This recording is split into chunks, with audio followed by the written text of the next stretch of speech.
अगर आप RPF constable and SI की तैयारी कर रहे हैं तो ये वीडियो आपके लिए बहुत इन्फॉर्मेटिव होने वाला है।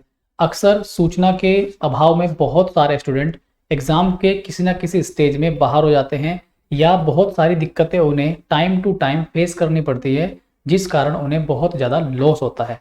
तो आज का ये वीडियो बहुत इंपॉर्टेंट आपके लिए होगा। इस वीडियो में मैं आपके लिए सारे जितने भी जरूरी पॉइंट्स हैं वो चर्चा करूँगा और मेरा विभागीय एक्सपीरियंस भी मैं आपसे शेयर करूँगा कि किस तरह से मैंने अपना डॉक्यूमेंट वेरिफिकेशन और अपना ज्वाइनिंग प्रोसेस पूरा किया था।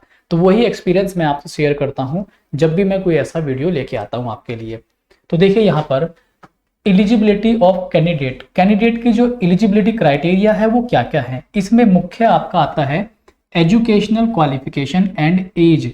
तो आप जानते हैं ये 10th बेस्ड एक वैकेंसी है, यानी कि इसमें फॉर्म अप्लाई करने के लिए आपको केवल और केवल 10th पास होना चाहिए। SSLC matric from a recognised board, तो ये आपका 10th पास पे होता है। इसमें मिनिमम एज आपकी 18 साल होनी चाहिए और मैक्सिमम एज आपकी 25 ईयर, यानी कि 18 से 25 की एज अगर है आपके इसके बीच की तो आप इस फॉर्म को अप्लाई कर सकते हैं। इसमें सभी जरूरी पॉइंट्स आप पढ़ सकते हैं। यहाँ पर जितने भी इंपॉर्टेंट पॉइंट है, आपको भारतीय नागरिक होना चाहिए, इस पॉइंट को भी आप पढ़ लीजिए। सारे के सारे पॉइंट आप पढ़ सकते हैं। ज्यादा इंपॉर्टेंट ये वाला पॉइंट है आपका एज का और मैट्रिक वाला। इसमें आगे हम देख लेते हैं। यहाँ पर देखिए ये जो आपका फिजिकल मेजरमेंट है, इसमें बहुत इंपॉर्टेंट बात ये है कि कैटेगरी यूआर और ओबीसी के लिए मेल की हाइट 165 सेंटीमीटर होनी चाहिए, फीमेल की हाइट वहीं पर 157 सेंटीमीटर, और साथ ही जो पुरुष हैं उनका अनएक्सपेंडेड यानी कि बिना फुलाव के चेस्ट 80 सेंटीमीटर होना चाहिए और फुलाव के साथ चेस्ट 85 सेंटीमीटर। ये चेस्ट का जो मेजरमेंट है वो ओनली फॉर मेल ही होगा, फीमेल के लिए नहीं होगा। इस बात का आप विशेष रूप से ख्याल रखें। SC/ST कैंडिडेट के लिए हाइट 160 फॉर मेल, फीमेल के लिए हाइट 152 सेंटीमीटर और SC/ST कैंडिडेट के लिए 76.2 अनएक्सपेंडेड मतलब बिना फुलाव के चेस्ट होनी चाहिए और फुलाव के साथ 81.2 होना चाहिए। वहीं पे आपके लिए लिखा हुआ है for Garhwali, Gorkhas, Marathas, Dogras, Kumaonis and other category specified by government. Other जो कैटेगरी जो यहाँ पे मेंशन की गई हैं उनके लिए 163 सेंटीमीटर हाइट मेल के लिए, फीमेल के लिए 155 और अनएक्सपेंडेड चेस्ट 80 सेंटीमीटर और फुलाव के साथ 85 सेंटीमीटर। तो ये आपके लिए इंपॉर्टेंट बात है। यहाँ पर एज के बारे में और भी चीजें लिखी हुई हैं, जैसे डेट ऑफ बर्थ। यहाँ पे लिखा हुआ है date of birth mention in 10th matriculation और equivalent certificate alone shall be acceptable. वही एज आपकी मानी जाएगी जो 10th की मार्कशीट में आपकी मेंशन है, ठीक है।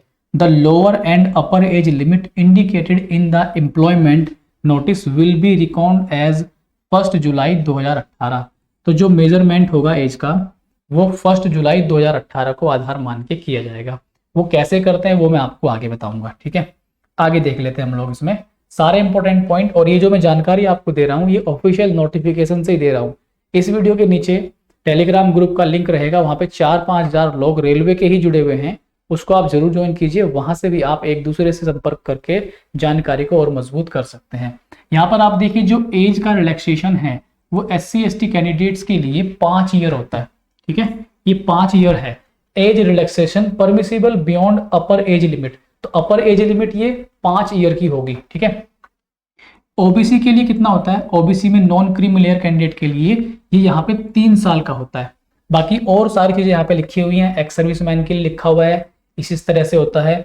और यहाँ पर candidate who had ordinary been domiciled in state of Jammu Kashmir वाले, उनके लिए 1 जनवरी 1980 से 31 दिसंबर 1989 में जो अनरिजर्व्ड कैटेगरी है उनके लिए ये। और यहाँ पर सेंट्रल गवर्नमेंट एम्प्लॉयज के लिए ये लिखा हुआ है, इसको आप पढ़ सकते हैं। मोस्ट इंपॉर्टेंट इसमें आपके लिए ये है, यहाँ पर ये मोस्ट इंपॉर्टेंट है क्योंकि जो फ्रेशर हैं बिल्कुल जो इन कैटेगरी में नहीं आते उनके लिए 5 साल और 3 साल आप ध्यान रखेंगे, ठीक है। आगे हम देख लेते हैं। यहाँ पर देखिए ये बहुत इंपॉर्टेंट पार्ट है आपका। जब आपका फॉर्म निकलता है तो उसमें किस एक फिक्स डेट को आधार मान के आपकी एज ली जाएगी या आपको फॉर्म भरने दिया जाएगा, वो यहाँ पे देखिए आप। जैसे मान लीजिए ये 2018 का नोटिफिकेशन है, नए नोटिफिकेशन में हो सकता है बदली हुई डेट थे तो वो चीजें बदल सकती हैं, लेकिन कैसे चीजें होंगी देखना जरा आप ध्यान से। एज ग्रुप 18 से 25 वाले ही इस फॉर्म को भर सकते हैं। यूआर कैटेगरी में व्यक्ति की जो एज है, देखिए ये तो है upper limit of date of birth not earlier than, मतलब इससे पहले की एज नहीं होनी चाहिए। 2/7/93 से अगर कम आपकी एज है तो आप फॉर्म नहीं भर सकते। मतलब 92 है या 1/7/93 है तो आप फॉर्म नहीं भर सकते। 2/7/93 से ज्यादा और कहां तक, यहाँ पे देखिए lower limit of date of birth not later than, इसके बाद की नहीं होनी चाहिए। कहने का मतलब यहां से लेकर के इस एज के बीच तक में अगर आप हैं यूआर कैटेगरी से तो आप इस फॉर्म को भर सकते हैं। सिमिलरली यहां पर आप ध्यान से देखिए, ये जो आपको दिखाई दे रहा है, अगर आप ओबीसी नॉन क्रीमिलियर कैंडिडेट हैं तो इस डेट से आगे और इस डेट से पीछे में अगर आपकी एज आती है तो आप इस फॉर्म को भर सकते हैं। सिमिलरली यहाँ पर अगर आप ध्यान से देखेंगे एससी एसटी कैंडिडेट के लिए इससे ज्यादा एज आपकी होनी चाहिए और इससे कम होनी चाहिए तो आप इस फॉर्म को भर सकते हैं। तो ये एक इंपॉर्टेंट पॉइंट है, डेट ऑफ बर्थ बहुत सारे स्टूडेंट समझ नहीं पाते इस चक्कर को, आखिर ये है क्या। ठीक है, आगे देखिए यहाँ पर इसके बारे में, रिजर्वेशन के बारे में एक लंबी चौड़ी कहानी दी हुई है, आप इसे पढ़ सकते हैं। कोई डाउट आपको बने तो आप कमेंट में लिखिए, हम उसका जवाब जरूर देंगे आपको। आगे देख लीजिए, रिक्रूटमेंट प्रोसेस जो आपका है उसमें आपका कंप्यूटर बेस्ड टेस्ट होगा, सीबीटी होगा, फिर आपका पीईटी होगा फिजिकल एफिशिएंसी टेस्ट, और फिर आपका पीएमटी होगा फिजिकल मेजरमेंट टेस्ट। ठीक है, और उसके बाद आपका डॉक्यूमेंट वेरिफिकेशन होगा, यानी कि सीबीटी पहले आपका रिटन एग्जाम होगा, ऑनलाइन फॉर्मेट में होता है, फिर आपका फिजिकल टेस्ट होगा, फिर आपका मेजरमेंट टेस्ट होगा और फिर आपका डॉक्यूमेंट वेरिफिकेशन। आप बोल सकते हैं 4 स्टेप में आपका सिलेक्शन प्रोसेस पूरा हो जाएगा। फिर यहाँ पे अगर आप ध्यान से देखेंगे फेज 1 में कंप्यूटर बेस्ड टेस्ट, ठीक है, फेज 1 कंप्यूटर बेस्ड टेस्ट होगा और इसमें आपका जो आपका पेपर होगा उसमें आपको लैंग्वेज के ऑप्शन मिलते हैं। और कितनी लैंग्वेज आपकी होती है?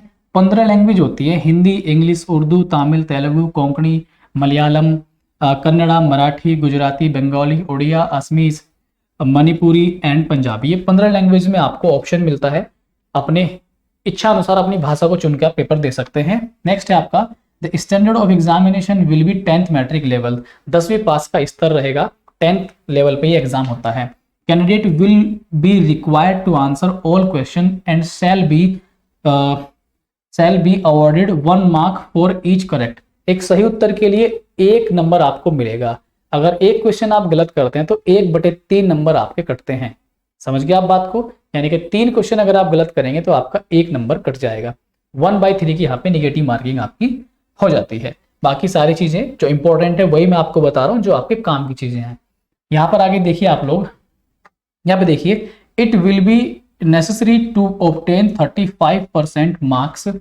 35% मार्क्स आपको लाने हैं क्वालिफाई सीबीटी करने के लिए। ठीक है, सीबीटी क्वालिफाई करने के लिए 30% एससी एसटी को चाहिए। नॉर्मली 30% एससी एसटी को और 35% एससी एसटी से जो अलग कैंडिडेट बन जाते हैं उनके लिए। ठीक है, आगे हम देख लेते हैं। यहाँ पे ये सब चीजें आप पढ़ लेना, कोई डाउट बने जरूर कमेंट करना आप लोग। यहाँ पे देखिए, ये देखिए आप लोग, टोटल ड्यूरेशन आपका 90 मिनट का पेपर होगा और नंबर ऑफ क्वेश्चन 120 होने वाले हैं। सिलेबस जो आपका है इसमें जनरल अवेयरनेस जो 50 नंबर का आएगा।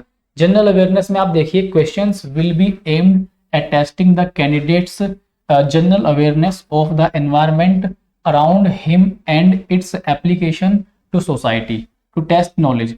तो करंट अफेयर्स आएंगी इसमें आपकी, और आपका art and culture, geography, economics यानी कि भूगोल, और आपका कला एवं संस्कृति, इतिहास, और आपका पॉलिटी, इंडियन कॉन्स्टिट्यूशन, खेल, जनरल साइंस जिसमें फिजिक्स, केमिस्ट्री, बायोलॉजी आता है। तो ये टोटल आपका 50 नंबर का आएगा, जितना भी जीके जीएस का पार्ट है।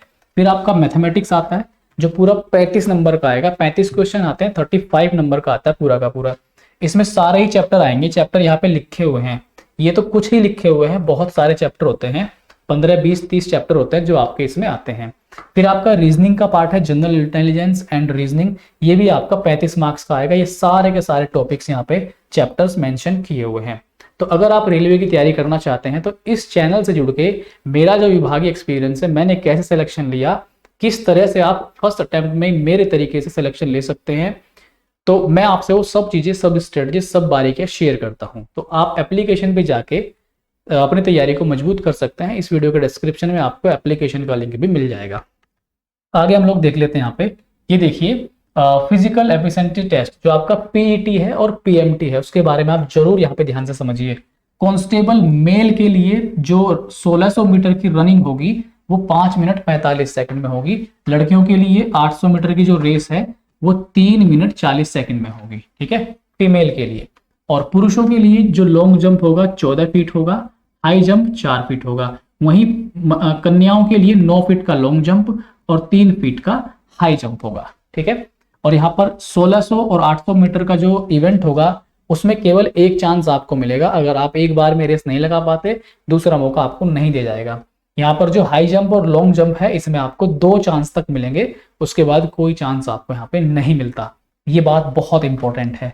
नेक्स्ट है ex serviceman shall be exempted from PET.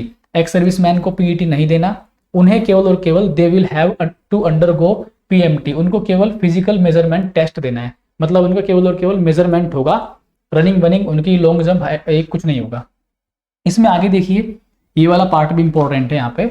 All the candidates qualifying in 1600 metre 800 metre will be measured for eligibility with respect to height and chest. Race clear करने के बाद height और chest का भी मापन उनका पूरा होना चाहिए।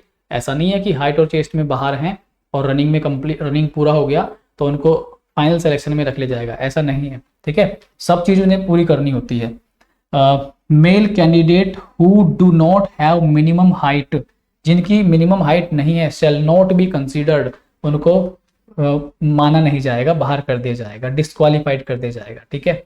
और यहाँ पे आप देख सकते हैं, if a male candidate unexpanded chest measurement is below, मतलब बिना फुलाव के जो चेस्ट है वही कम है तो उसको फिर आगे रोक लिया जाएगा, मतलब उसको एक्सपेंड करने ही नहीं दी जाएगा। जब तुम बिना फुलाव के चेस्ट में पूरा नहीं उतर पा रहे हो तो आपको फुलाव के साथ क्या नहीं, फिर आपको आगे मौका नहीं मिलेगा, आप पहले चरण में बाहर हो जाओगे, ठीक है। Candidates who do not have minimum height chest, जिनकी minimum height chest expanded shall be treated as having failed, वो पीएमटी में फेल हो जाएंगे। PET PMT is qualifying in nature. PET और पीएमटी दोनों क्वालिफाइंग इन नेचर है, इनके किसी प्रकार के कोई मार्क्स यहाँ पे नहीं जुड़ते, ठीक है। A grievance redressal shall will be set up for the redressal of grievances related to height and chest measurement. कुछ कैंडिडेट्स को हाइट और चेस्ट को लेकर के शिकायतें रहती है कि मेरी हाइट पूरी थी लेकिन कम नापी गई है, चेस्ट मेरी पूरी थी लेकिन वहां पे कम नापी गई है। तो एक स्पेशल सेल इनके लिए गठित की जाती है, कैंडिडेट वहां पे अपनी शिकायत कर सकता है और उस शिकायत का निवारण वो सेल ही करेगी जो गठित की गई है, ठीक है। आगे हम लोग देख लेते हैं यहाँ पे। यहाँ पर देखिए, ये तीसरा जो प्रोसेस है आपका डॉक्यूमेंट वेरिफिकेशन का है। इसमें सबसे इंपॉर्टेंट आपका ये वाला पॉइंट होने वाला है। इन केसेस ऑफ 2 और more candidates securing same marks, अगर 2 कैंडिडेट्स के सेम मार्क्स हैं, ध्यान दीजिए सेम नंबर हैं, their merit position shall be determined by age. तो जो उनकी मेरिट बनेगी, सेम एज वाले 2 व्यक्तियों की जब मेरिट बनेगी वो उनकी एज को आधार मान के बनेगी। जिसकी एज ज्यादा होगी उसको वहां पे प्रायोरिटी दी जाएगी क्योंकि उसके पास अब समय सीमा कम बची है, ठीक है। तो ये इंपॉर्टेंट पॉइंट है, इसमें बहुत सारे स्टूडेंट्स कंफ्यूज रहते हैं। ये आपका देखिए last point, candidate who do not appear for document verification will not be considered in the final selection. जो डॉक्यूमेंट वेरिफिकेशन में अब्सेंट रहेगा, उपस्थित नहीं रहेगा, उसको फाइनल सिलेक्शन से बाहर माना जाएगा।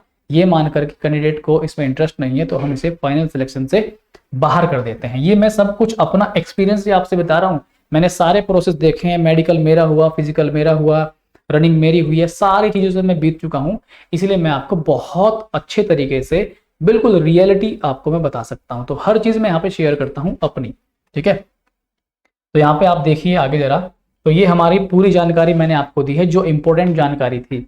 अगर कोई फिर भी आपका शिकायत है या कुछ आप डाउट है आपके मन में, कमेंट बॉक्स आपके लिए खुला हुआ है, जरूर कमेंट कीजिए, जवाब देने की पूरी कोशिश होगी। और आप आरपीएफ से किस टॉपिक पर वीडियो चाहते हैं वो आप जरूर कमेंट करें। इस चैनल पर जुड़कर आप तैयारी कर सकते हैं। हम लोग रेलवे की स्पेशल तैयारी कराते हैं और पहले ही तरीके से पहले ही अटेम्प्ट में मेरी तरह आप कैसे सिलेक्शन ले सकते हैं वो भी यहाँ पे आप निश्चित कर सकते हैं। अगले वीडियो में मिलना होगा। इस वीडियो को लाइक शेयर और अपने साथी तक जरूर पहुंचाइएगा। बाय दोस्तों, रेलवे में सफ़र आपका बहुत सुनहरा होने वाला है।